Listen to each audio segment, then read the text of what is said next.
Pourquoi certains joueurs de tennis semblent infatigables, inusables au troisième set, même s'ils sont dans le dur avec des joueurs beaucoup plus forts que tu as les jambes lourdes après 45 minutes. Ce n'est pas la génétique, c'est simplement de la planification. Bienvenue dans la masterclass. Je vais tout expliquer. C'est la vidéo de l'année, la masterclass. Comment se préparer au tennis? Qu'est-ce qu'on va mettre en place? Comment on va mettre en place les choses? Aujourd'hui, ce que je t'offre, c'est ce que les coachs ne t'offriront jamais. Les coachs pro facturent ce type de prestation entre 3 000 et 5 000 euros. Votre plan annuel complet. La promesse. On va parler de force, d'endurance, de VO2 max, de prévention des blessures pendant ta saison. Mais surtout, quoi faire? Avant tout, je t'invite dans School.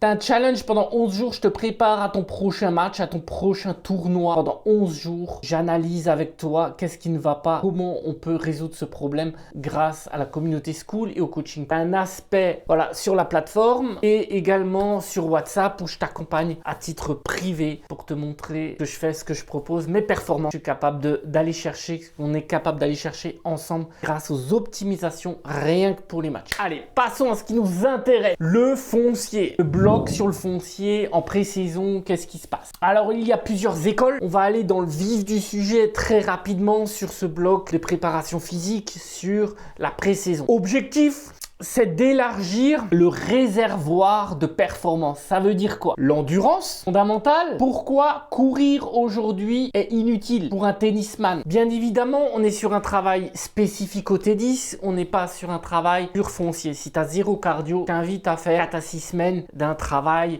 cardio de longue durée pour améliorer ses capacités. Là. Si tu as une petite condition, tu es joueur de tennis, on va aller droit à l'essentiel. On va parler de puissance aérobie. Donc le premier exercice que moi je te propose ici, c'est un 30-30 qui se situe là. 30 secondes de course intense, 30 secondes de course de repos. On va augmenter ta VMA. En gros, tu seras plus performant sur le terrain de tennis. Du coup, tu auras une meilleure condition physique. Tu reviendras mieux sur le terrain, sur un appui. Exemple type, tu es à droite, tu veux aller à gauche, tu iras plus vite et tu tiendras plus longtemps. Deuxième gros point, le renforcement structurel. Bloc numéro 1, la condition physique et le jeu de jambes. Qu'est-ce qui se passe? Je t'explique. Le talent ne sert à rien si tes jambes ne fonctionnent pas. Pour emmener la balle où tu as envie de l'emmener. Pour gagner et emmener la balle où toi tu as envie, il faut que votre moteur soit capable d'encaisser cette intensité. Je m'explique. Et que vos appuis soient vraiment chirurgicaux. Tes appuis doivent être au millimètre près. On va partir sur un cycle de 18 semaines ensemble pour régler le problème. On va diviser en 3 blocs. C'est là qu'on va forger ta caisse. Tu vas encaisser. Étape numéro 1, la caisse. 30-30. 30 secondes rapides, 30 secondes. Focus sur le travail de puissance anaérobie, capacité de répétition à l'effort. On va droit au but, on marque directement le point. Donc on va tout de suite à l'essentiel. Durée du travail, 6 semaines. Première phase, on va construire le réservoir 30-30. Ça veut dire quoi? 30 secondes lentes, 30 secondes rapides d'effort. Donc en gros, tu travailles 30 secondes, tu récupères. On va faire des cycles de 10 fois. La base de l'endurance. L'objectif, c'est faire 5 séries de 10. Pour récupérer à 90%, on va laisser 4 minutes de pause. L'objectif est clairement, et il est simple, je vais te l'expliquer. Le cœur redescend entre 2 échanges brutaux. Il va en haut et il redescend au niveau des pulsations cardiaques. L'idée, c'est d'être encore capable aussi de tenir au 3e set avec des intensités hautes et basses. Explosivité, là on rentre dans le dur, 15-15, on va beaucoup plus vite en réaction, en réactivité. Donc on a 15 secondes rapides, 15 secondes la filière anaérobie entre 7 et 12 semaines. On est sur du rapide, très rapide. Ici, on va chercher l'explosivité pure et dure. Stimule les points courts, on est hyper réactif sur les points courts. 15 secondes de sprint rapide, bam bam, et après on récupère 15 rapides. Étape 3, le meilleur, l'étoile magique, le carré magique, tu l'appelles comme tu veux, c'est déplacement et la qualité d'appui. Donc on va travailler en même temps le cardio, mais les appuis courts. On se met dans des dispositions déjà tennis. On se rapproche de plus en plus du tennis grâce aux appuis courts et être vraiment chirurgical sur les appuis offensifs. Et même si on est puissant, on est carré. Derrière, on va être beaucoup plus régulier. C'est une question de placement par rapport à la balle. On est mieux placé quand on se fait ce type d'ajustement, de micro-ajustement, ancrage des appuis, tout ça, tout ça. Et en quelques secondes, on va se replacer, on va se repositionner, se recentrer. Et on ne court plus après la balle, on danse avec la balle.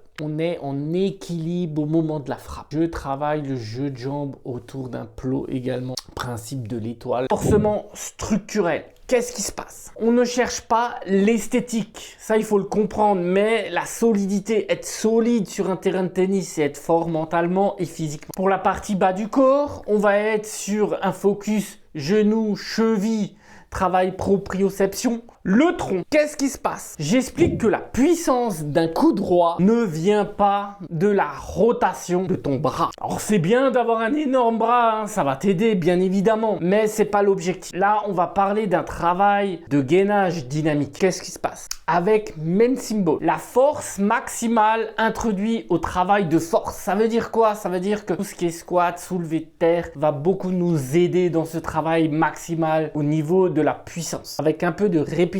Beaucoup de charges pour recruter les fibres nerveuses sans prendre trop de masse. C'est important. Nous, on veut pas prendre trop de masse. On veut toujours garder notre rapidité, notre souplesse, notre agilité. Et prendre trop de masse, attention. On parle bien évidemment de la masse musculaire, de la partie hypertrophie, bloc, pré-compétition. La transformation. Qu'est-ce qui va se passer dans notre transformation? C'est ici qu'on va transformer la force brute, la vitesse de la balle, l'explosivité, important, la pliométrie.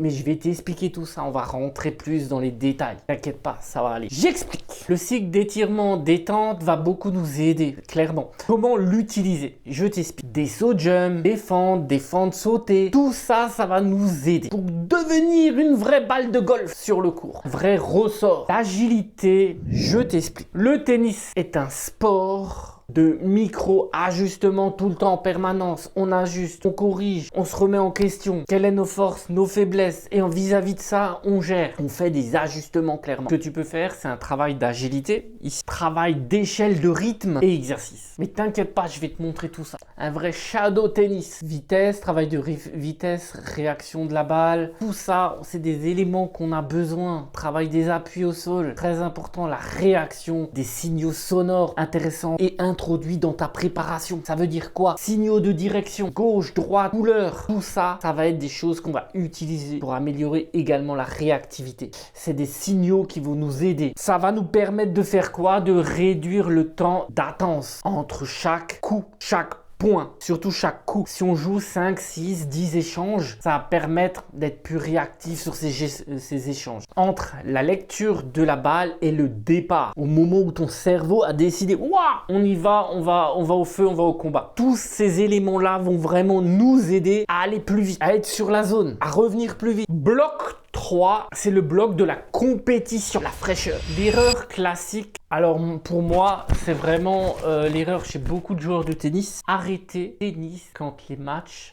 Non, on va pas arrêter le physique quand les matchs arrivent, mais on va s'adapter, on va trouver des solutions d'adaptation. On appelle ça aussi la période d'affûtage. Ou on peut dire on fait un travail de maintien. Mais pour moi, on va être sur une période d'affûtage et on va ajuster certaines choses. Comment réduire le volume d'entraînement? Ben oui, on va réduire au volume d'entraînement physique, mais on va pas l'arrêter complètement. On va s'adapter par rapport à la périodisation des matchs qu'on a, que ce soit une 4e série, une 3e, une seconde série, voire une première série, soit un joueur ATP. On va calculer le volume d'entraînement des matchs, c'est important. Les tournois, voilà, combien de matchs estimés dans l'année, tout ça, on va le calculer. Sur compensation, on va parler de ça sur les micro-dosages de rappel. Alors, je m'explique. Là, pour le coup, ça sera plutôt des séances du matin. On fera des micro-séances de 20 minutes. On va jamais excéder les 20 minutes dans les séances. Parce que l'idée, c'est pas de vous cramer avant un match, pas du tout. Mais là, on va travailler différemment, avec d'autres méthodologies, que ça soit bénéfique. L'idée, c'est qu'on va pas créer de fatigue inutile. Gestion des tournois longs. On va gérer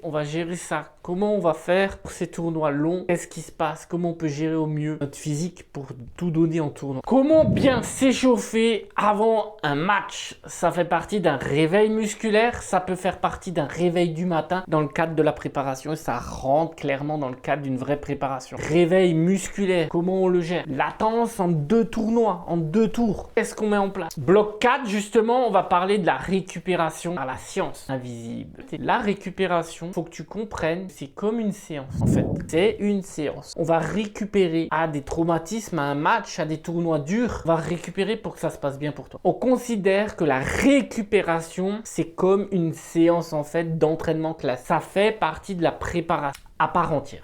La fenêtre métabolique.